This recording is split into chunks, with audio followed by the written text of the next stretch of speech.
আরেকটা বিষয় হলো যে আমরা এই আশুরাকে কেন্দ্র করে বা মুহররমের 10 তারিখকে কেন্দ্র করে যদি কোনো আমল বাড়ায়, আমি একটা উদাহরণ দিয়েছিলাম যে কোনো আমল বাড়ায় তাহলে কি হবে। আমি বলছিলাম পানি আপনার জীবন যদি এটাকে কি হয় একটু বাইরে যা আপনার ঘরের মধ্যে উঠে তাদের কিন্তু মৃত্যুর কারণ। অনুরূপভাবে কোনো ব্যক্তি যদি এই আশুরাকে কেন্দ্র করে অন্য কোনো আমল বাড়ায় যেটা কোরআনে নয় হাদিসে নাই, তাহলে এটাই কি হবে আপনার ঈমান হারার কারণ হবে।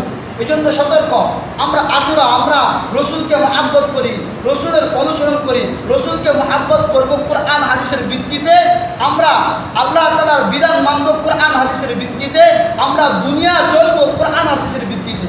যখন আমাদের জীবন যাপন করবো কোরআন হাদিসের ভিত্তিতে, রসুলকে মহাব্বত করবো কোরআন হাদিসের ভিত্তিতে, আল্লাহ তাআলার বিধান মানব কোরআন হাদিসের ভিত্তিতে, তাহলে আশা করতে পারবো আল্লাহ পাক রব্বুল আলামিন এর বিনিময় আমার জীবনের গুনাহ খাতা মাফ করে জান্নাতের আশা করতে পারবো।